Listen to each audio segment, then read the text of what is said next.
Eu sou Rodrigo Machado Correia e a partir de agora você está no Juridicando, o nosso bate-papo jurídico que vai muito além do direito. E o nosso tema de hoje é educação, em especial, educação jurídica.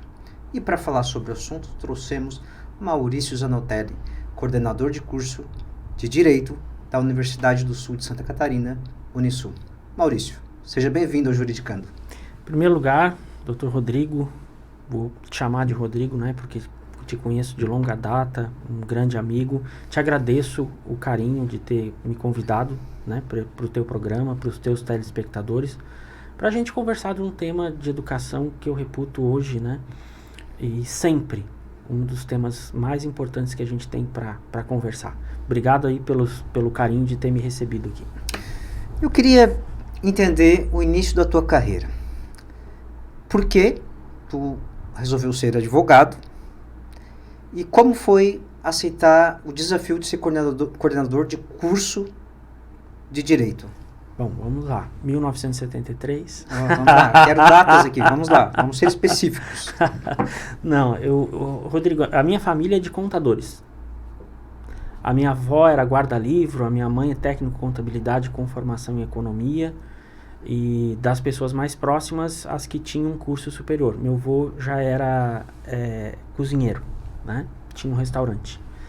E meu pai, administrador. Então, quando eu resolvi fazer direito e comuniquei à família, eu era muito novinho. Eu tomei essa decisão com 8 anos.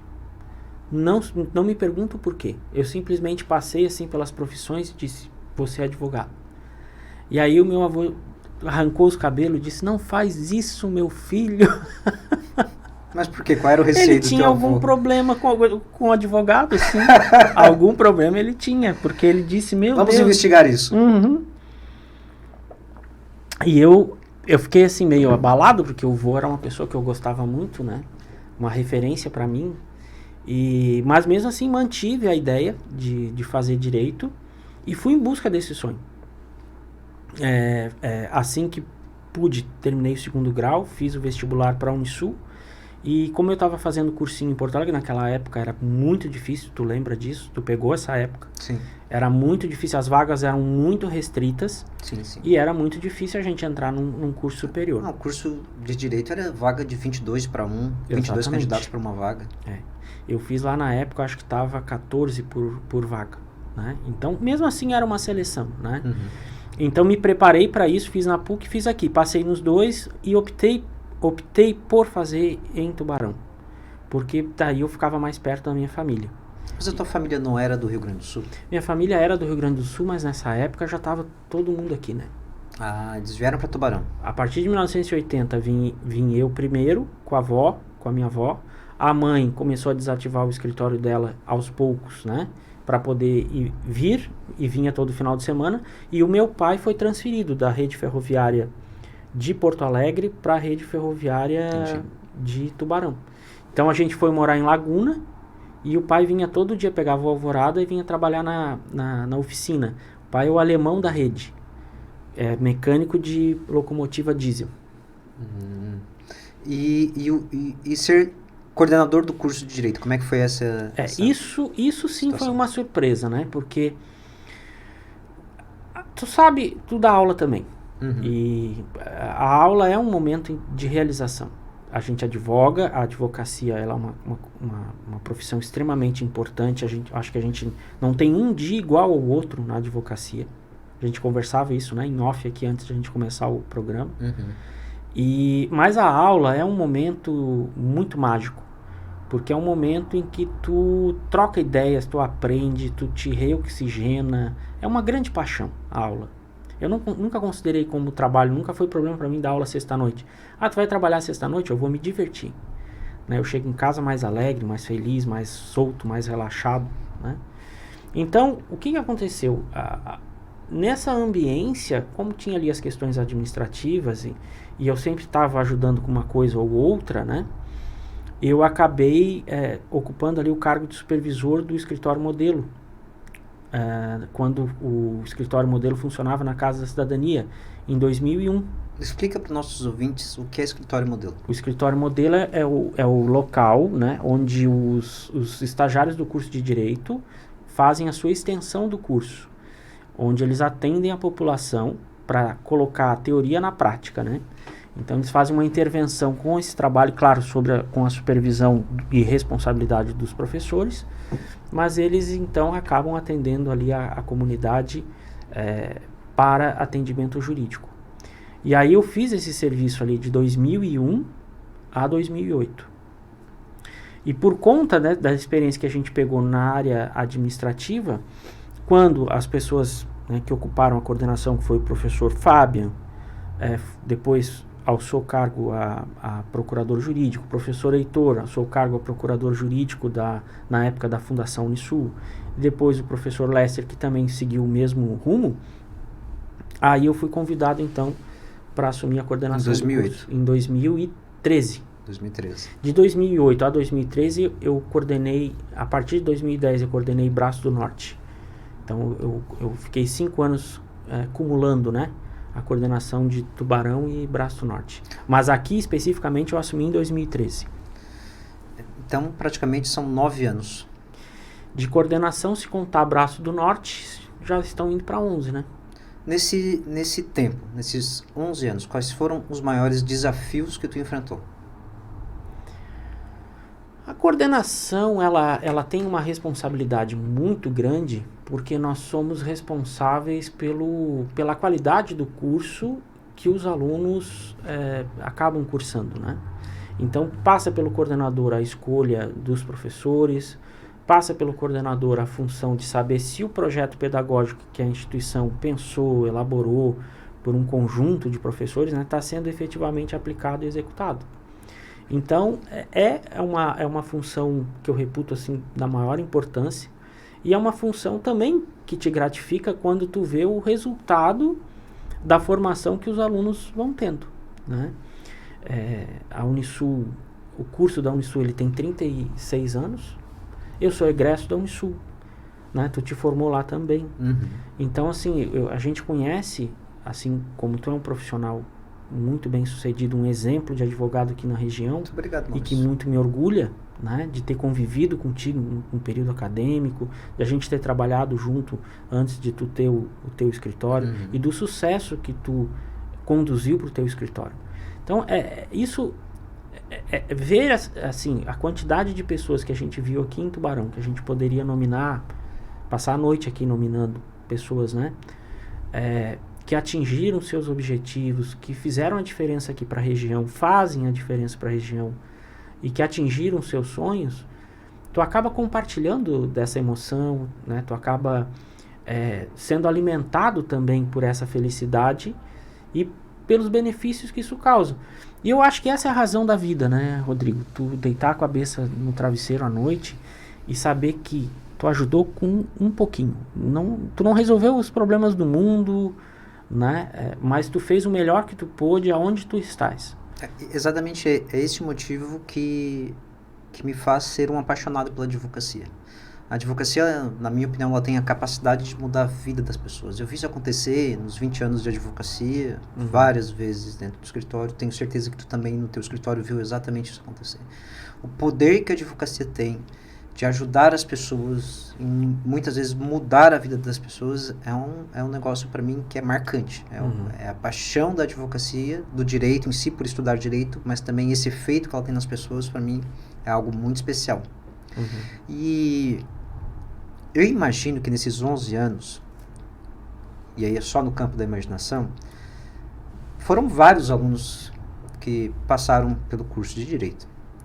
Eu te pergunto, lá no início, nesses 11 anos, o perfil que entrava no curso de direito de aluno é o mesmo perfil do aluno que entra hoje? Existem diferenças? Como é que tu vejas essa questão? Eu acho que sim, o perfil mudou muito. E eu acho que o perfil ele está mudando por conta das mudanças sociais que nós tivemos. Primeiro, nós tivemos um acesso mais facilitado, uma democratização do ensino. Então, né, não é eu acho que a gente tinha sempre aquela ideia do direito como muito elitizado, né? Um acesso para poucos, para aqueles que passavam por um funil, por uma peneira. Com a democratização do ensino, com a criação de programas governamentais que incentivaram, com a ampliação das vagas, né, nós tivemos aí um acesso maior. Hoje, né, as pessoas que quiserem chegar aqui na região e ter vagas, vão ter na FUCAP, vão ter na Unibave, vão ter na Unisul, vão ter na Unesc, né? Hoje o sistema universitário ele está preparado e tem vagas para todos, né? Seja qualquer curso que tu vai fazer, com exceção acho que de medicina, que ainda, e de engenharia civil, tem alguns cursos que ainda tem uma seleção muito forte, né? Mas essa democratização com certeza muda perfil. Muda perfil porque entram pessoas com ideias diferentes, objetivos diferentes. Acredito também que as pessoas sempre, um detalhe importante, tu deve ter acompanhado isso, o ranking das profissões do futuro. Tu via que o direito, a advocacia, direito, eles sempre colocavam assim como uma profissão com possibilidade de até 20% de desaparecer em X anos, tal. Isso nunca se concretizou. Eu nunca tive medo assim daquela previsão, né? Porque o direito, a gente respira o direito desde que a gente levanta de manhã até a hora que a gente vai dormir. Então, eu sempre digo lá para os meus alunos que o direito é uma faculdade para a vida. Ele vai te ajudar a ser um cidadão melhor, um empresário melhor, um médico melhor,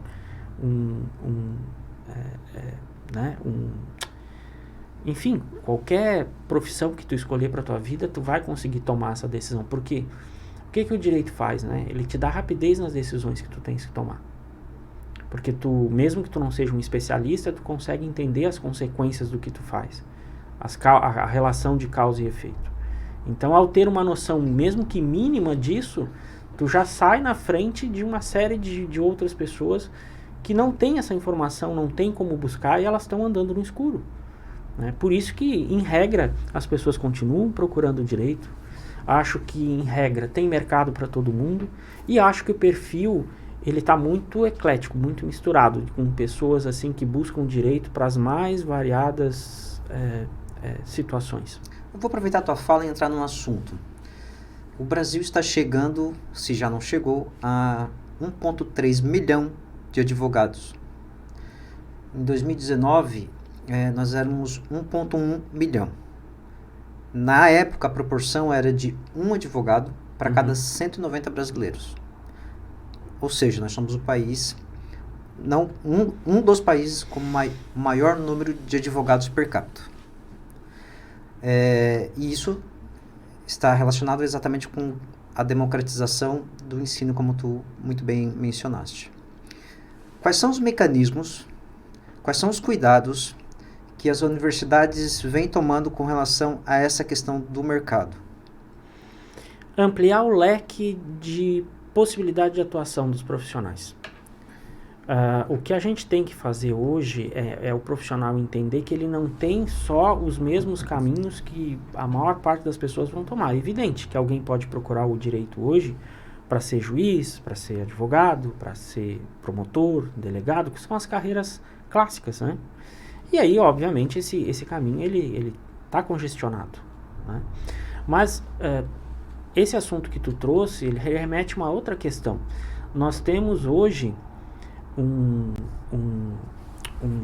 mais de 100 milhões de processos. Somos 220 milhões a grosso modo, né, 220 milhões de habitantes. Então, metade de nós litiga, né? Então, nós temos um sistema judicial e nós temos uma sociedade que está litigando demais. Existe, o que a gente tem que perceber que para a gente crescer em relação na questão social, nós temos que nos livrar desse litígio. Nós temos que diminuir isso. Nós temos que entender que existe vida fora do litígio.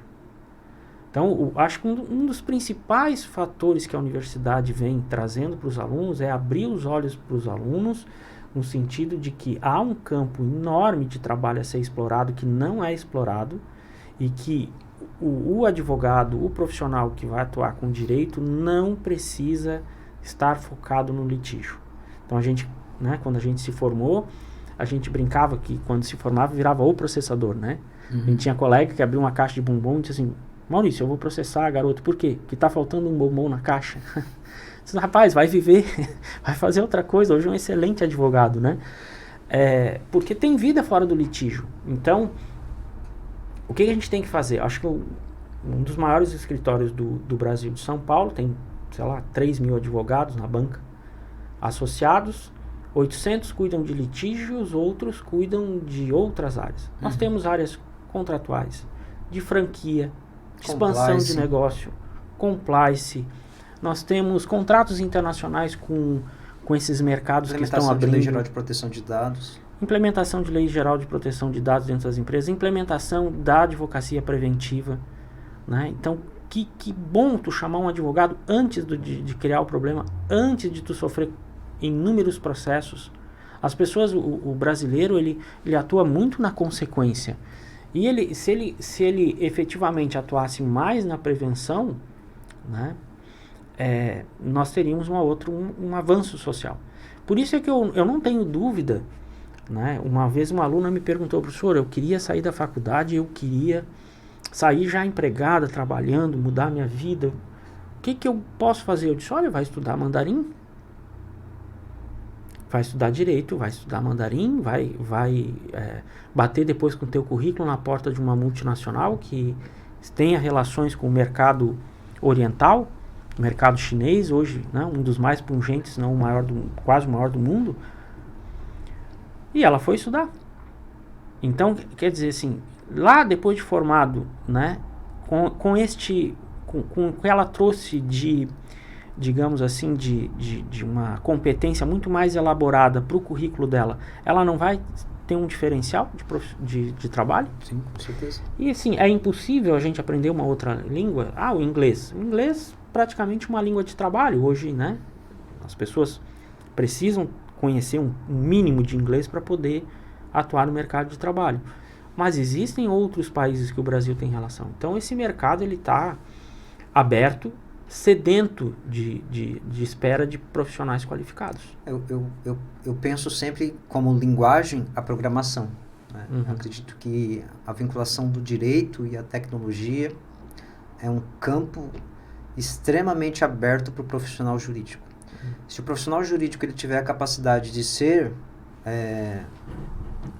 um bom profissional e somar a ele a capacidade técnica de ser um programador, ou pelo menos ter uma noção de programação, é um diferencial hoje de mercado fantástico. Sim, a questão da inteligência. A gente não pode imaginar que a inteligência artificial ela virá tão somente para que a gente digitalize os nossos processos. Né? E o quanto a gente avançou nisso? Tu lembra que a gente tinha que fazer uma juntada eletrônica no processo? Eletrônica? Não tinha, que tu tinha que juntar, no processo eletrônico tinha que fazer a juntada. Eu estava contando para os estagiários como é que era o início da minha advocacia, eles não acreditam. Primeiro que não tinha internet, não tinha Google, não tinha essas coisas.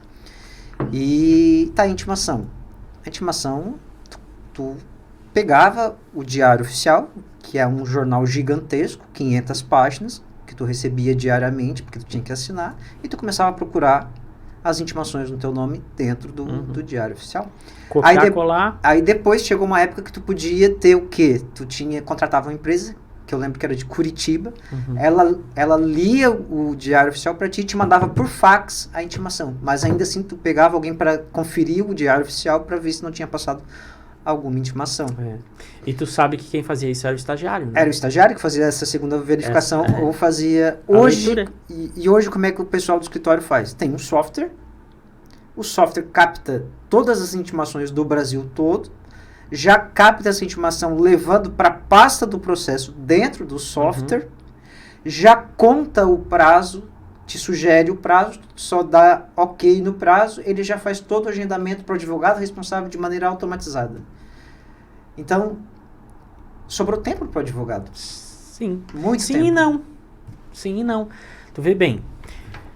Vamos rir um pouco. Eu sou do tempo da máquina elétrica, que quando a gente conseguia digitar uma frase... Tu quer falar que tu era do tempo da não elétrica. Da máquina elétrica da Hamilton, né? Que tu escrevia na máquina... olha só o luxo. Tu escrevia na máquina, lia a frase eletronicamente num painelzinho, apertava o botão e a máquina, sem erro, digitava o que estava no painelzinho. Isso foi uma revolução. Nossa, aquela Hamilton ligada era um motor V8 no escritório, assim, roncava. E aí, depois veio o computador. Quando eu comecei a ser estagiário lá em Laguna, do escritório do Dr. Adilson Cadorim, ele tinha o computador, que era já um avanço para a época, né? E tu vê só, o que antes era feito a máquina, e se tu errasse, tu tinha que perder a lauda, fazer tudo de novo, ou deixá-la rasurada, né? O que não... Bater com carbono. Corretivo, que era feio. E depois a gente passou para o computador e veio o exagero. Eu fiz, por conta do computador, que era uma revolução, petições de 160 páginas, daquelas revisionais bancárias, né? E o juiz dava um despacho dizendo assim, pelo amor de Deus, doutor, resuma o que o senhor precisa, tal, porque a tese era uma tese, aí como tu podia escrever, tu ia escrevendo. Sim. Hoje, mudou. Hoje, o processo eletrônico ele não está muito mais rápido, tu não sentiu isso? Sim. Que mesmo quando a gente fez elasteceu os prazos no processo civil, tirou os dias que são lá feriados e não dias úteis, isso não teve impacto negativo nos processos. E os processos continuam andando de uma forma mais rápida e mais objetiva. Uma outra coisa, tu pode ter hoje um escritório virtual e tu pode ter um processo em São Paulo, tu pode atender cliente de lá de forma virtual, por sala virtual. Olha que isso ampliou o leque. Sim. Tá? Agora, em relação à questão do tempo, assim, Rodrigo, eu estou preocupadíssimo. Eu acho que a gente se reescravizou. Assim, a tecnologia tem os seus benefícios, mas a tecnologia também tem os seus perigos e as suas armadilhas. Hoje não é incomum a gente ver as pessoas fazendo duas coisas ao mesmo tempo. Quem nunca me jogue uma pedra mesmo, né? Se não tá lá numa reunião, não tá olhando o celular, não tá, às vezes, né? Quando é por Zoom, corrigindo algum texto, respondendo algum e-mail, fazendo 2, 3 coisas ao mesmo tempo. Né? E assim, né? No meu tempo a gente saía do serviço e deixava o telefone grudado na parede. Se alguém ligasse, ia tocar, só no outro dia, ou se fosse na sexta, na segunda-feira.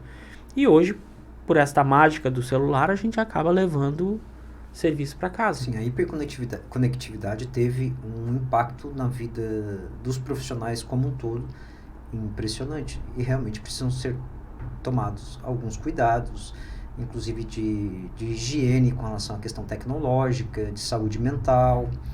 Mas eu só sempre tomo cuidado de a gente tentar separar muito bem essa questão da hiperconectividade da tecnologia. Claro que a hiperconectividade ela está extremamente relacionada à tecnologia, mas ela está muito relacionada também às redes sociais. E talvez seja hoje muito mais efetivo esse consumo exacerbado da tecnologia em relação das redes sociais. Então, tu tem uma tecnologia, na minha opinião, a tecnologia que faz, por exemplo, a contagem automática do prazo, que vai puxar a intimação para o processo, que já vai fazer o agendamento do prazo, que já vai te dizer qual é o recurso, a peça que tu vai ter que protocolar. E tu tem também um efetivo uso da tecnologia no próprio judiciário, né? A qualidade do judiciário, do ponto de vista tecnológico e profissional, aumentou muito com relação à tecnologia. Então, em contrapartida, tu tem as redes sociais, que tomam muito tempo e que se transformaram num novo trabalho, né? Muitos profissionais, eles estão nas redes sociais muito mais de maneira profissional do que de lazer. E aí, acho que talvez essas questões, elas tomam rumos muito importantes mesmo. Seja do ponto de vista jurídico, seja do ponto de vista psíquico. Por quê? Porque talvez dos grandes ativos do futuro são os dados, né? Então, existem alguns autores, em especial uma norte-americana, vou me fugir o nome dela aqui, ela tem um livro que se chama O Capitalismo na Era Digital ou algo do gênero, tá? E ela fala da comoditização dos dados, né? Nós chegamos no momento em que as grandes empresas de tecnologia, que ela chama de Big Techs, se deram conta de que era possível fazer do teu dado um commodity. Então, o capitalismo sempre fez isso. Ele sempre foi pegar coisas que estão fora da natureza para transformar em algo que fosse possível negociar, vender e comprar. Isso é transformar algo em commodity. E as grandes big techs estão fazendo isso com os nossos dados. E a forma como ela retrata no livro é muito interessante, porque o que ela menciona? Ela menciona que as big techs têm informações tuas, que tu nem sabe que existem, porque tu, enquanto sujeito, tu tem uma série de atos, né, conscientes e inconscientes, mas que pro algoritmo é uma coisa só. Então, muitas vezes, uma questão tua que é inconsciente reflete na forma como tu utiliza as redes sociais. E isso faz com que as big techs tenham informações muito privilegiadas e peguem esses dados, essas questões pessoais tuas, e transformem num produto para te vender. Isso gera uma exclusividade de informação que nunca foi vista na história. Talvez antes, ela menciona isso no livro, talvez antes do livro impresso, onde é muito difícil tu ter acesso à informação, e ela fala que existe uma diferença epistêmica muito grande entre as pessoas, e que essa diferença epistêmica está existindo novamente, no sentido que grandes corporações, algumas poucas, têm um conhecimento sobre a humanidade nunca visto antes na sociedade, e que estão utilizando sim esse conhecimento de uma certa forma para favorecer o lucro. E o seu próprio poder. A gente está vendo isso com o Senado americano enquadrando lá, ou tentando, que eu acho que não conseguiu, o dono do Facebook, né? Tu tá vendo agora o Elon Musk entender a importância de ter uma rede social ao seu dispor, né? Sim. Para que ele... A rede social da qual ele se transformou ele transmita as suas ideias, né? O seu pensamento. E aí eu fico pensando que essas pessoas, tanto no poderio financeiro, quanto na quantidade de informações que tem a respeito de todos, elas têm um poderio que pode até ultrapassar o Estado em alguns momentos, né? Porque ela tem uma qualidade e uma quantidade de informações, como disse, que nem nós, os donos da informação, sonhamos. Sim. Né? Então, e é isso que o profissional também, eu acho que também isso é um desafio do profissional, porque nós vamos ter que enxergar como nós vamos atuar nessa vida, nessa tecnologia, com esses desafios de entender essas diferenças que tu colocou, da hiperconectividade, dos benefícios, dos malefícios, o que é a tecnologia, porque a tecnologia em tese é para trazer só benefício, né? Mas acaba trazendo junto por outras questões agregadas alguns... É que a história da tecnologia sempre teve muito ligada à questão militar, né? Então, o avanço tecnológico sempre teve ligado à questão Agora, tu concorda militar. comigo que dentre as hard skills, né, ou as competências mais difíceis de a gente conseguir colocar no nosso currículo, as mais complexas, hoje eu reputo a inteligência emocional como um dos ativos mais importantes no mercado de trabalho. E a gente tenta, né, no nosso currículo, que a gente conseguiu colocar em prática hoje na universidade, que é um currículo muito mais voltado para a competência. Então, isso era um sonho da Unisul há muito tempo. Eu participei já em 2013 da elaboração de projetos pedagógicos que tentavam já fazer esse salto quântico de não ensinar por conteúdo, mas ensinar por competência. E hoje, nós, né, à frente ali do curso, eu estou nesse desafio de conseguir implementar o projeto. Ele está pronto, mas o projeto é um projeto, está escrito. Né? Agora a gente tem o desafio profissional de fazer ele rodar e ele se perpetuar, ele se introjetar efetivamente nas ações pedagógicas, tanto dos alunos quanto dos professores. Tá, só para mim entender. A Unisul passou por uma grande mudança recentemente. Ela mudou de controladora. Hoje há um grupo educacional à frente da Unisul, é o Anima, se não me engano. Anima. E há mudanças significativas na forma de condução da educação, presumo eu. O objetivo era o mesmo. A forma de fazer, o feeling e o tempo mudaram. É isso, eu quero saber quais são essas mudanças. Então, há mudanças. Quais são as mudanças? O nosso currículo hoje, eu vou tentar elencar aqui as principais, né? Uhum. Ele era por conteúdo, por disciplina. Então a gente agregava conteúdos, disciplinas, construía uma pirâmide, né?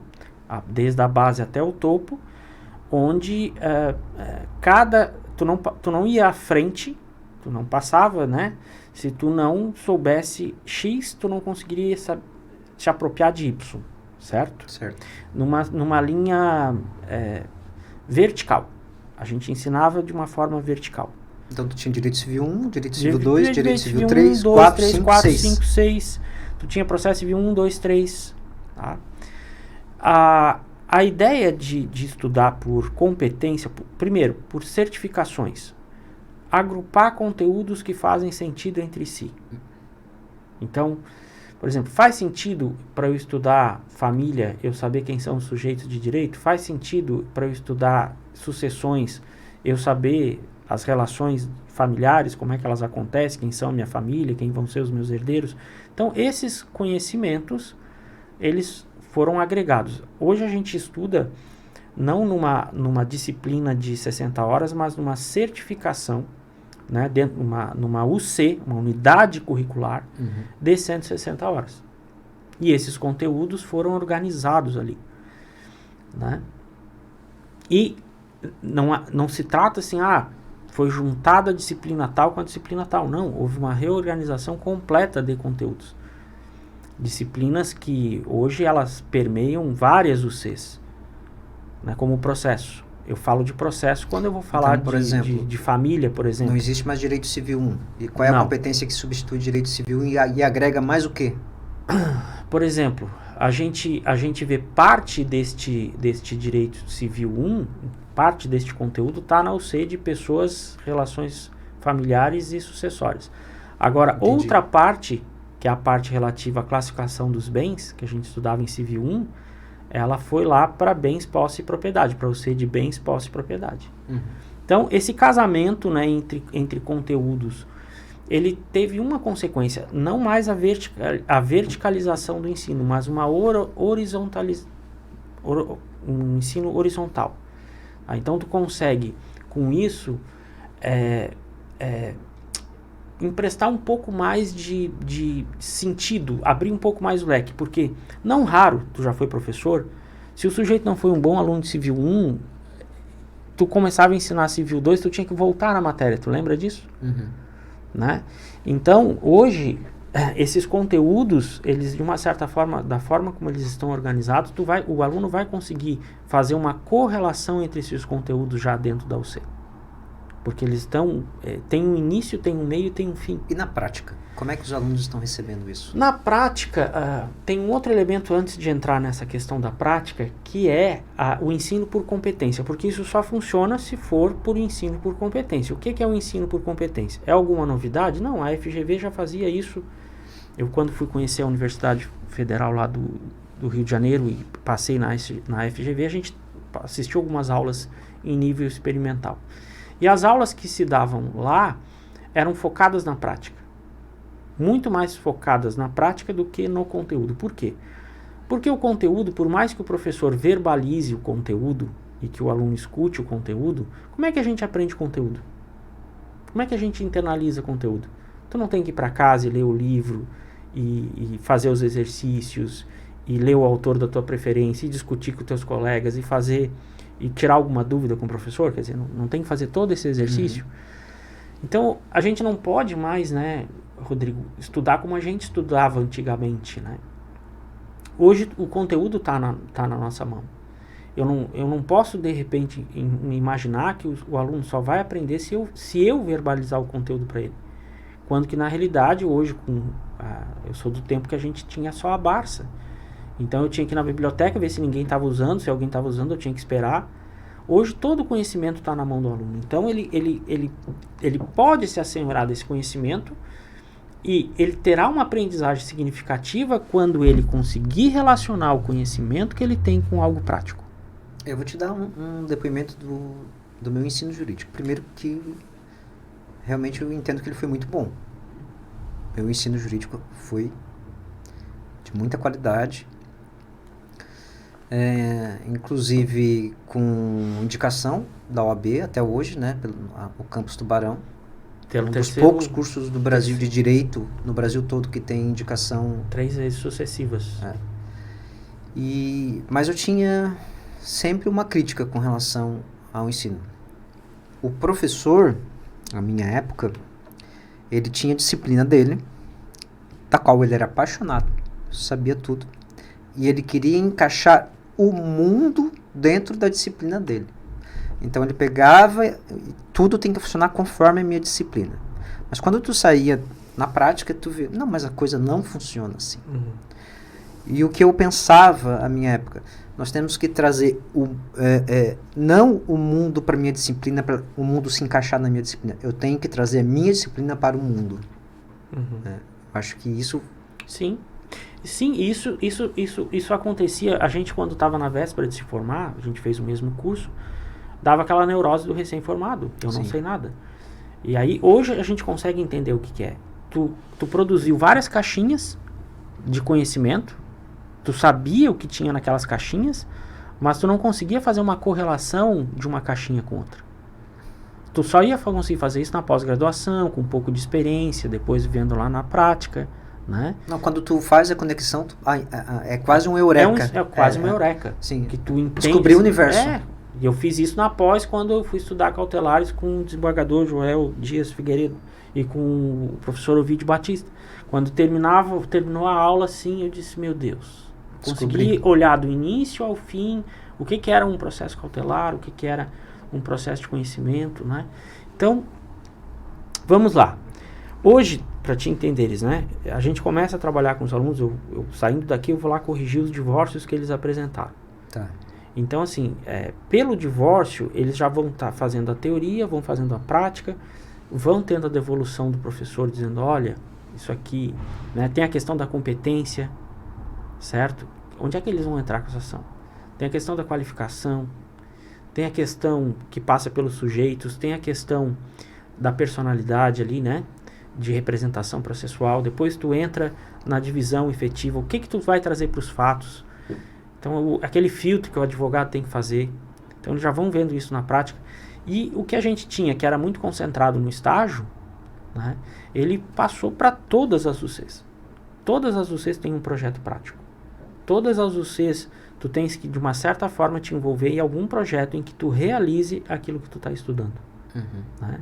E aí, é claro, um outro ponto importante que a gente tem que tocar, e se tu me permitires, é que ao virar essa chave, ao assumir essa responsabilidade de ensinar por competência, o professor passa a ter uma grande responsabilidade, porque isso não é fácil, a gente está quebrando uma cultura, e o aluno, ele ganha, ele escancara a responsabilidade que ele sempre teve, mas agora ela fica muito evidente, muito forte na mão do aluno, de não depender do professor para ensinar cada migalha de conteúdo que ele tem que ter, mas que ele busque efetivamente ampliar os seus conhecimentos, pelo menos os teóricos, para que ele possa se dedicar cada vez mais e aprofundar cada vez mais a prática. Isso sempre foi assim. Tu sabe que teve gente que se formou conosco que foi para pendurar o diploma na parede, não conseguiu usar. E teve pessoas que tiveram um sucesso extremado. Isso dependeu do quê? Do esforço que cada um colocou, no empenho que cada um colocou nos seus estudos, nas suas dinâmicas, né? Nos seus projetos. Então isso ainda está muito vivo. Só que isso está cada vez mais forte. Neste mundo que a gente está, com esse excesso de informação, com o mercado ampliado, com novas situações surgindo a cada momento, né? Novos dilemas.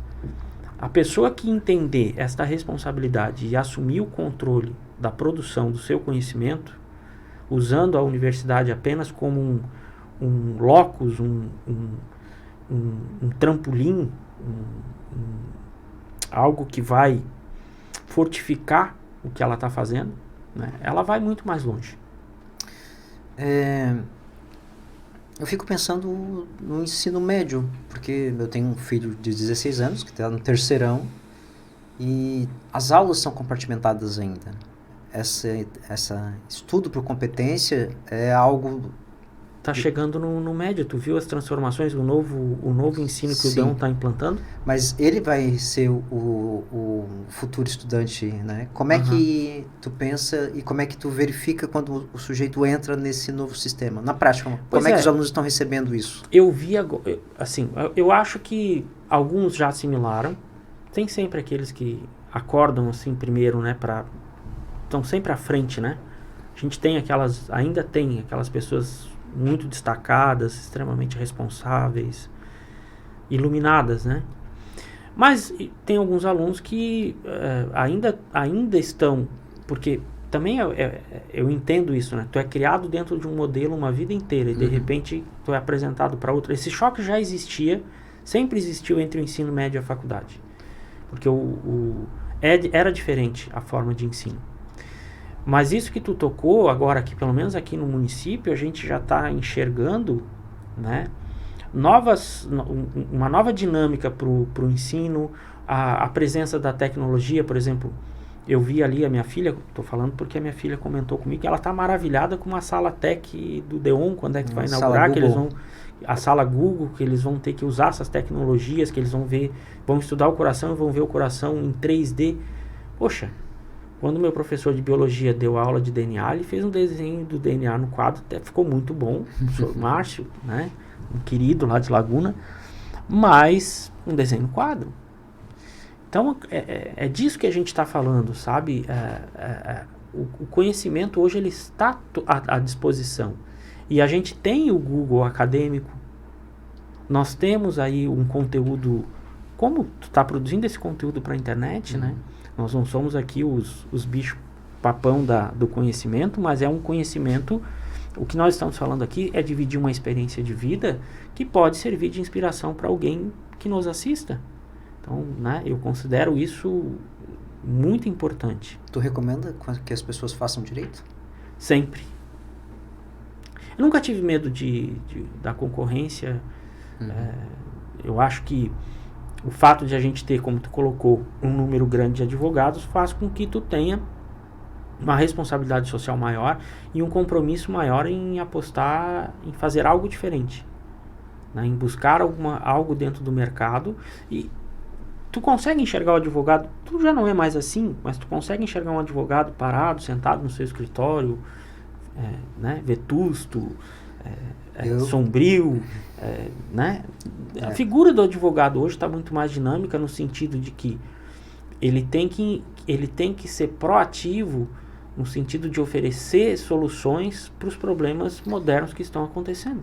Exatamente. O direito ele evoluiu tão rápido e os advogados eles precisaram e precisam se adaptar a essas mudanças, às novas demandas sociais, mas mais do que isso, a advocacia precisa estar próximo das pessoas e precisam acompanhar a evolução dessas pessoas. E isso significa realmente tu, enquanto advogado, estar em constante transformação. Sim. Não dá para te ser o advogado que senta e fica vendo a vida passar, as coisas acontecerem.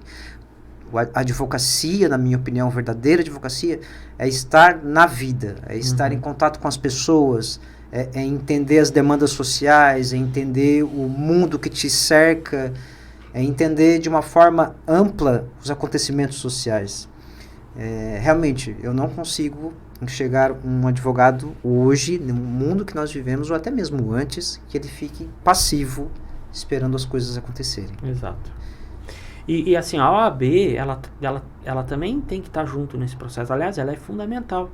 Tanto que a gente já tem uma conferência, que nós já estamos aí na 6ª ou na 7ª edição.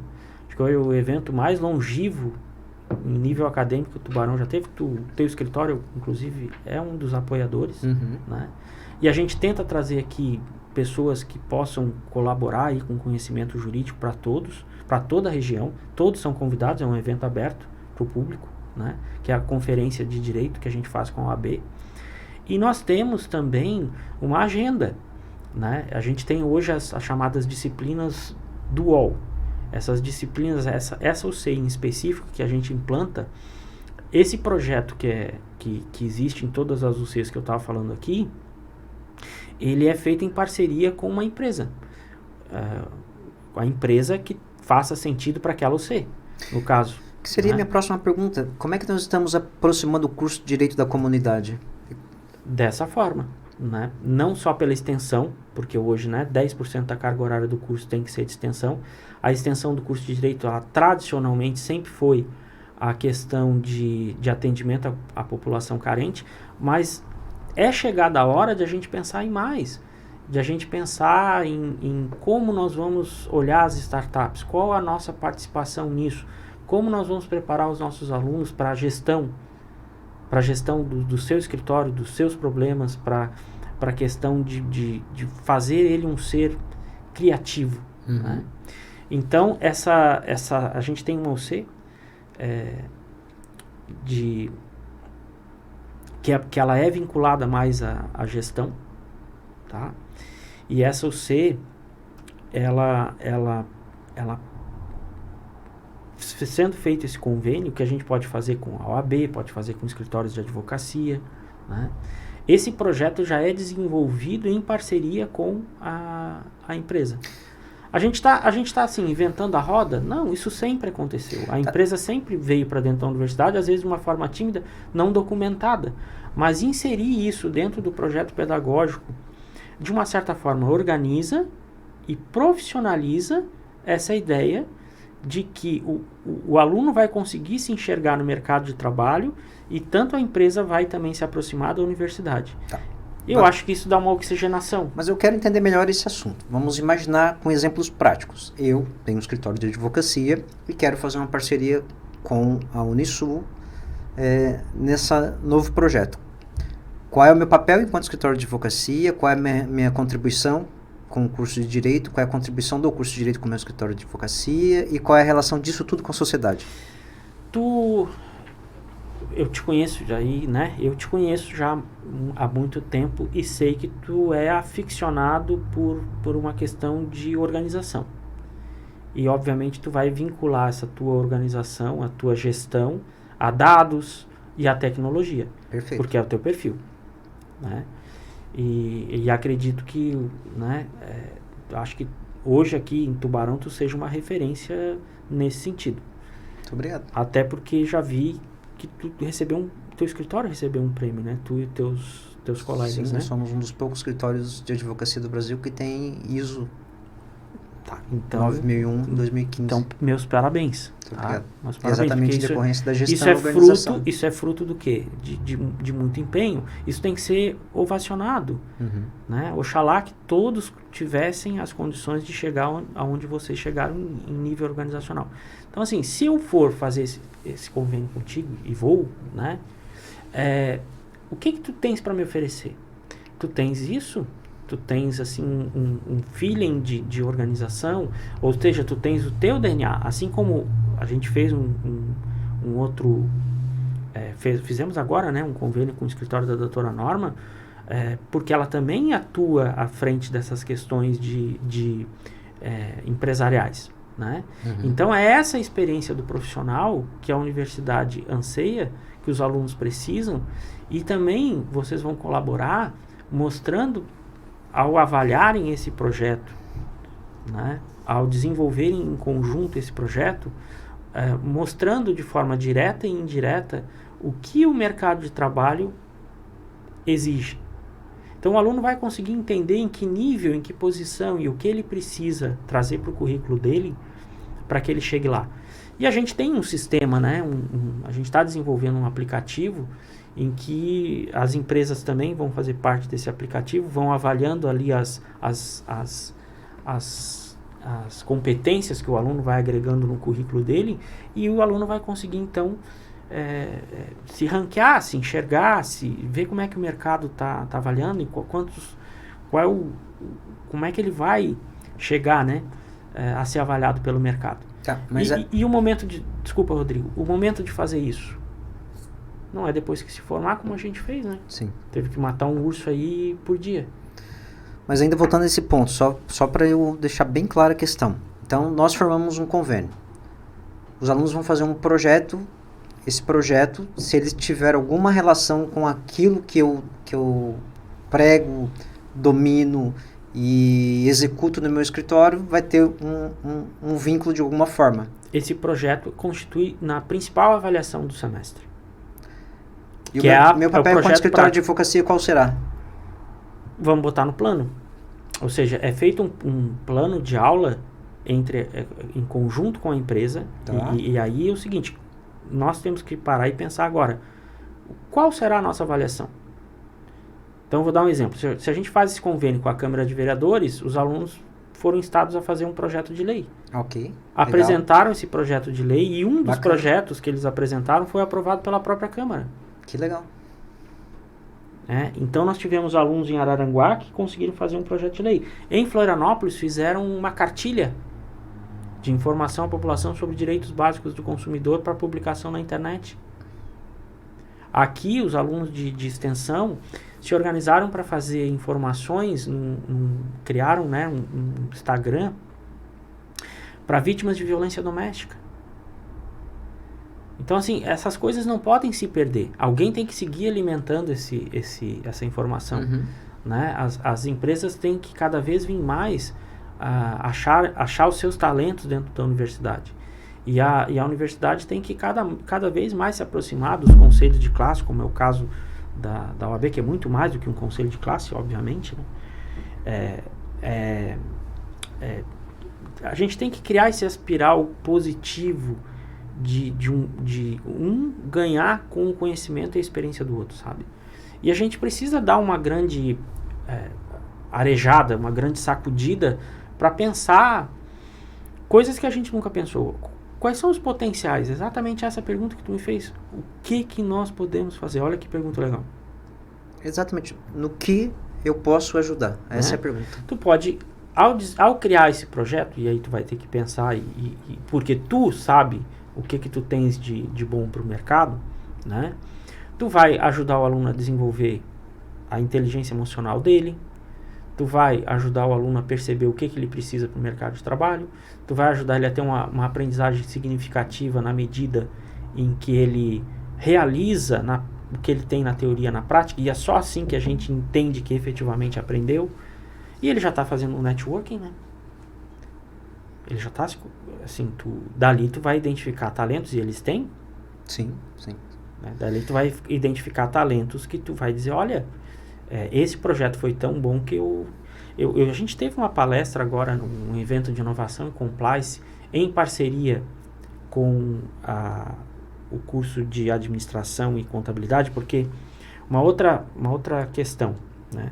Nós nos organizamos internamente agora, eu sou coordenador do curso de Direito, certo? Certo. Mas a gente se organiza em áreas. Portanto, hoje a minha parceira senta do meu lado e a gente tem um contato direto e divide decisões de cunho administrativo inerentes à nossa coordenação com a área de gestão negócio, turismo, hospitalidade, tá? Com isso, veja bem, há uma ampliação da minha visão de coordenador. Porque se eu sou coordenador de área em conjunto com a coordenadora que também responde diretamente pelos cursos de contabilidade, administração, gastronomia, esses coordenadores, eles trazem para mim as demandas que eles têm e eu começo a enxergar muito além do que eu enxergava quando eu estava sentado só na minha sala coordenando só o meu curso. Sim, tu começou a fazer aquilo exatamente que tu aqui no início falou que o estudante de direito, o profissional precisa se ampliar. Tu, na tua profissão, enquanto coordenador, descobriu que existe muito mais do que... Existe muito mais. E aí, a grande questão é o seguinte, vamos fazer uma palestra. Bom, eu preciso de uma palestra. Eu fazia sozinho. Eu tenho público, eu tenho as condições de fazer, eu tenho o maior curso da Unisul na mão, né? Eu consigo organizar um evento tão grande como foi a conferência. Só que assim, vou fazer isso sozinho? Sempre? Não. A gente conseguiu falar de inovação, a gente conseguiu falar de compliance, porque eu consegui dividir a minha necessidade com a minha colega, que disse eu também preciso disso. Ela ganhou um toque jurídico na questão de gestão e eu ganhei um toque de gestão na questão jurídica. Então foi ninguém teve prejuízo, todo mundo ganhou com isso. E isso pode se ampliar cada vez mais. A gente pode, por que não trazer questão médica, por que não trazer a questão administrativa, né? Outras necessidades que a gente tem que ensinar para o nosso aluno, coisas que tu vai testemunhar, isso nós nunca vimos. O nosso ensino foi um ensino de qualidade, mas foi altamente fechado e técnico e conservador. Exatamente. Bem fechado, cada disciplina bem isolada da outra. O professor nem conversava com o outro. Mas eu vou te falar uma questão, uma impressão que eu tenho sobre um curso de pós-graduação que eu estou fazendo. Então, eu queria fazer um curso de pós-graduação específico em Direito do Consumidor. Né? Estou na metade do curso. E eu pesquisei, eu queria fazer primeiro, eu queria que ele fosse à distância, então eu fui pesquisar os melhores cursos de pós-graduação à distância do Brasil, e lá numa matéria da Folha eu ouvi que a EBRAD era um dos melhores qualificados. E a EBRAD é do Grupo Ânima. Uhum. E me matriculei no curso e estou fazendo o curso. Os professores são fantásticos. Ok? Mas eu vou te falar uma coisa, eles não conversam entre si. Eles não conversam. Eles não articularam a aula em conjunto. Isso fez com que as aulas se transformassem em aulas repetitivas, extremamente repetitivas. O que faltou no curso? É um curso que tem os melhores profissionais do Brasil no campo do direito do consumidor, né? Todos eles com livros publicados, advogados, juízes, promotores, procuradores, desembargadores, mas eles não articularam o curso entre eles. Ele ficou um curso em que cada um deu sua unidade, e em decorrência disso ele ficou altamente repetitivo. E pelo que tu estás falando, isso não aconteceria, por exemplo, no que vocês estão montando na graduação. Olha, existe uma larga diferença entre o que a gente planejou e o que a gente está implantando. Nós estamos implantando, quer dizer, tudo que tu está implantando, eu acredito assim que tu não consiga extrair todo o potencial de um projeto, né, imediatamente. Ele, como um bom vinho, né, ele tem que ser oxigenado, ele tem que ser implantado, ele tem que funcionar, tu tens que ver os defeitos que foram apresentados e corrigir. Uhum. E provavelmente depois que a gente fizer tudo isso, ele será mudado, né? Porque a cada 5, 6 anos a gente muda, a gente está em constante movimento. Esse sempre é o movimento da universidade. Isso, a advocacia, a educação tudo, precisa estar em convergência com a vida, que está em mudança constante. Então, é evidente assim, ó, vou falar, né, a gente tá dentro de um grupo e levo isso com o maior carinho para as pessoas que organizam, até porque, como bem tu falou, né, são profissionais assim... Não, fantásticos. Fantásticos. E o que a gente faz? Uma novidade também.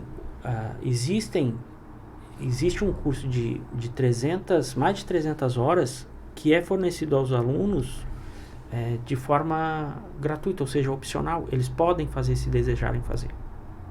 Entendeu? Então, assim, é isso que eu te digo. O aluno... com essa questão da hibridez, que é uma forma de ensino que não tem nada a ver com o ensino à distância, né? A exploração de todos os ambientes possíveis de uma sala de aula. Mas qual é a diferença do ensino híbrido para o ensino à distância? O ensino à distância, ele é praticamente 90% de autonomia do aluno. Tu diz, olha, tu vai estudar isso aqui, tu vai ler esse livro, tal dia tu vai fazer tal exercício e tal dia eu vou fazer uma prova contigo. Então, isso deixa uma responsabilidade enorme de quem vai estudar, porque ele tem mobilidade de horário, a presença vai ser provavelmente computada pelas atividades que ele entregar ao longo do semestre, e ele vai prestar uma prova para mostrar se ele aprendeu ou não. Então, tu nota que as fichas estão todas quase que na autonomia do aluno, né? O ensino híbrido, ele explora ambientes. Um dos ambientes a ser explorado é também o ambiente digital e todos os benefícios ou recursos que esse ambiente pode trazer. Então, dentro das nossas UCs, como elas são de 160 horas, né, é possível que em certo momento, em determinado dia, ela se dê de forma presencial, com o aluno em sala de aula, como a gente conhece, mas em outro momento ela se dê por um canal digital em que o professor vai estar ali ao vivo contigo. Então, é como se a gente estivesse fazendo esse podcast, mas eu estivesse em casa e tu estivesse aqui. Ou tu estivesse em casa e nós dois estaríamos fazendo esse podcast. Então, isso é muito diferente do ensino à distância. Não é só porque eu tô aqui, tô te olhando e fico muito feliz com isso. Mas nós conseguiríamos atingir o mesmo resultado se tu tivesse em casa. E mais, se tu tivesse que ir para um congresso em São Paulo, assistir uma aula da EBRAD, nós conseguiríamos fazer esse podcast da mesma forma. E ainda tu teria recursos, né, para buscar, a gente esquece o nome de autor, às vezes esquece o nome de livro, tu ia ter recurso no digital para buscar sim. Isso, né, e melhorar ainda a qualidade da informação que tu está passando. Então, a hibridez, ela é o futuro, sabe? A nossa CEO pedagógica, a professora Denise, ela estava semana passada em Harvard discutindo justamente a hibridez. Então, o ensino não tem mais como voltar a ser o que era depois da pandemia, porque a gente sempre teve um preconceito muito grande com o ensino à distância, sempre. Todos nós sempre tivemos. Eu era um dos que tinha, confesso. Tá? Até o dia que o nosso curso de Direito, houve um curso de Direito à Distância na Unisul.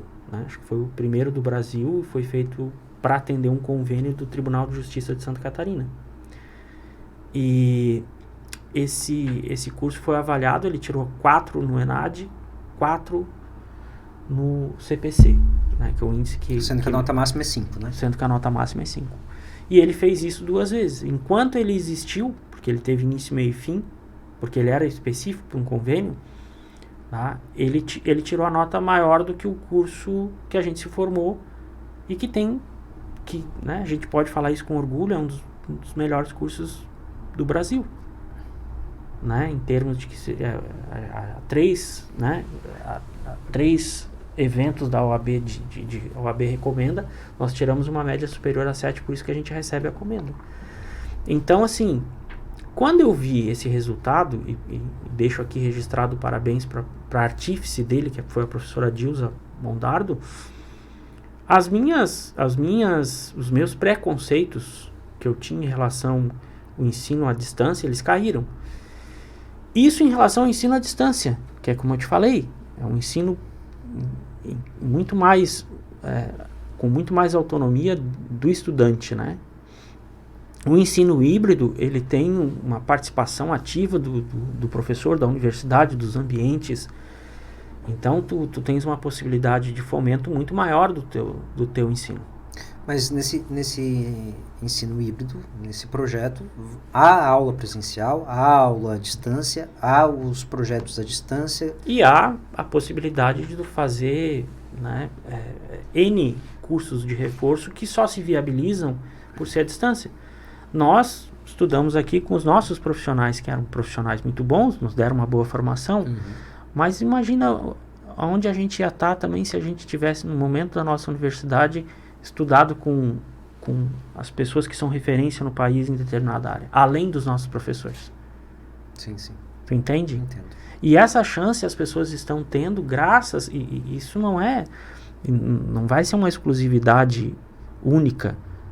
Isso está aberto para todo mundo, para todas as universidades, e elas vão, se não acordarem hoje, se já não estão acordando, vão acordar que muito em breve esse é o futuro. Nós estamos começando a se direcionarmos para o final. Eu tenho uma última pergunta, Maurício, que é: como é que tu fazes para equilibrar a tua vida profissional, a tua carreira de advogado, com a tua vida de professor e coordenador do curso de Direito? Como é que tu busca esse equilíbrio? É difícil? É possível? A questão desse equilíbrio, ela é muito sensível, né? Porque hoje a gente tem, com a questão de estar muito acessível por conta da tecnologia, do celular, enfim,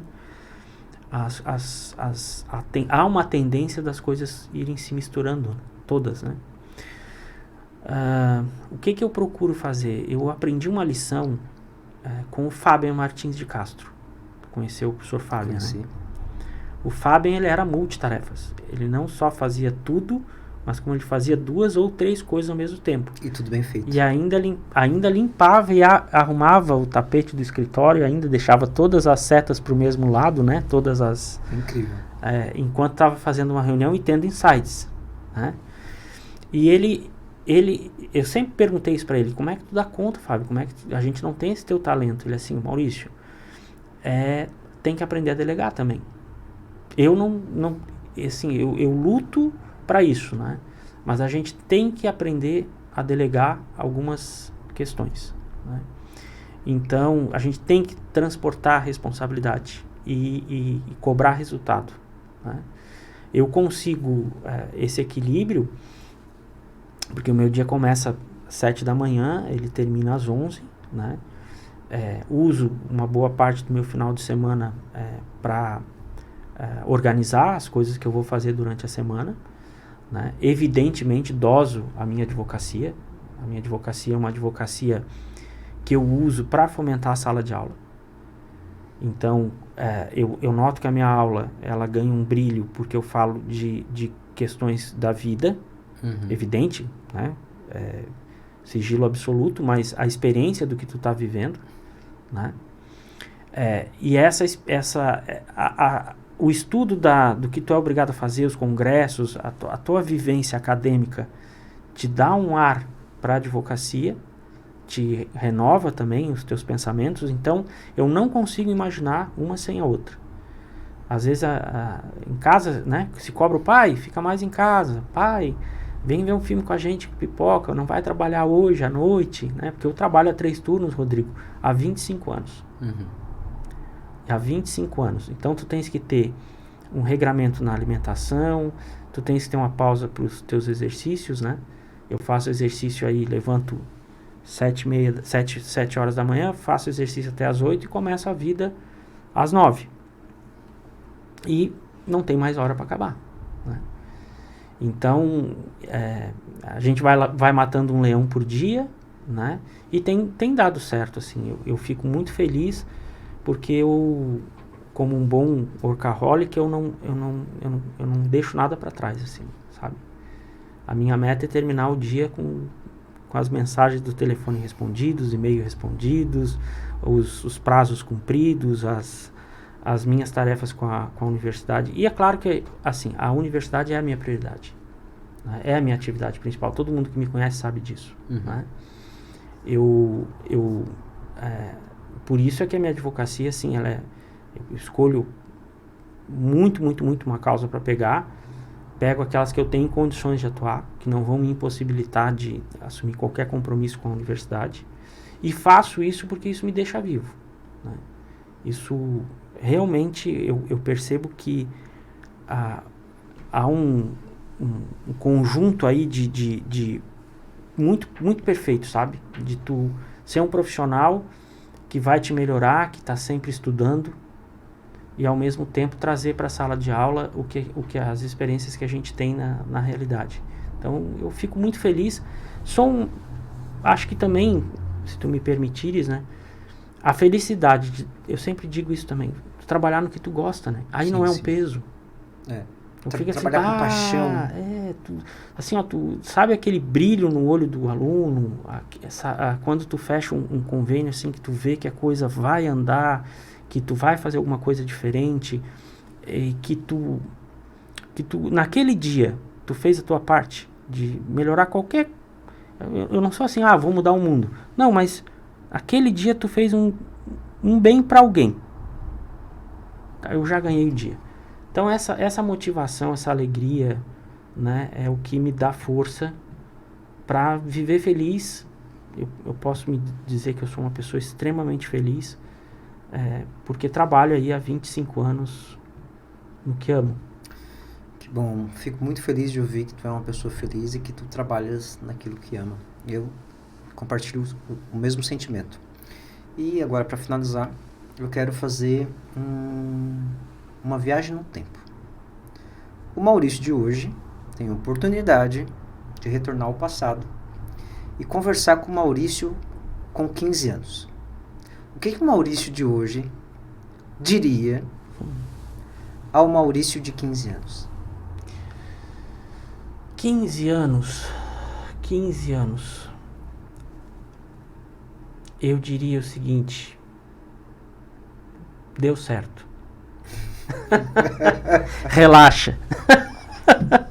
Segue esse caminho que tu tá aí, né? De acreditar, trabalhar e que vai dar certo. Eu só diria o seguinte, assim, vai, porque eu não sei se tu sabe, Rodrigo, mas eu tive a minha família se desestruturou muito por um problema, né, com o meu irmão, que tinha problema com drogadição. Uhum.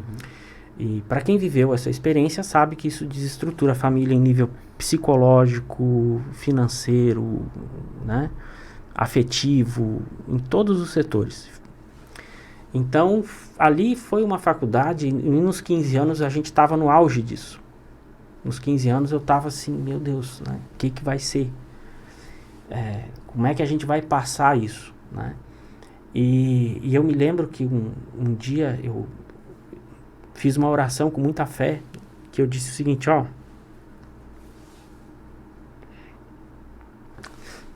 quero trabalhar de manhã, de tarde, de noite, durante a minha vida inteira. Eu achava que o trabalho ia me salvar daquela situação. E de fato, salvou. Então, eu diria só isso pra mim.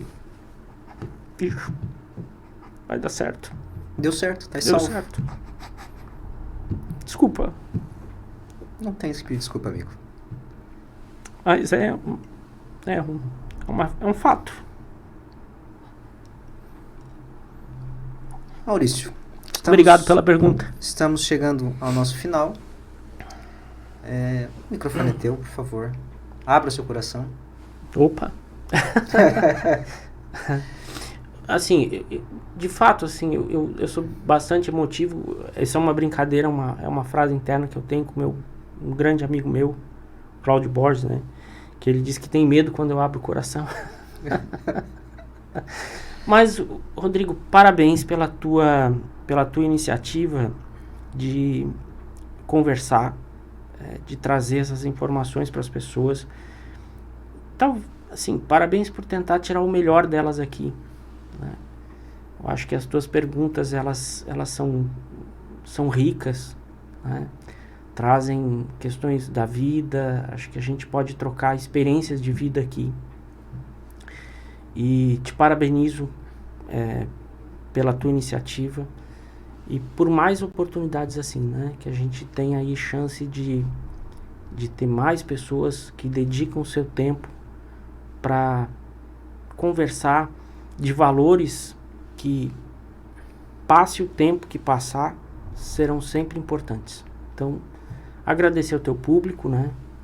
Te agradecer. Maurício, agradeço a presença, amigo. É sempre bom estar contigo, conversar. Gostaria também de agradecer a todos os nossos ouvintes. Por hoje, ficamos por aqui e até a próxima. Até a próxima.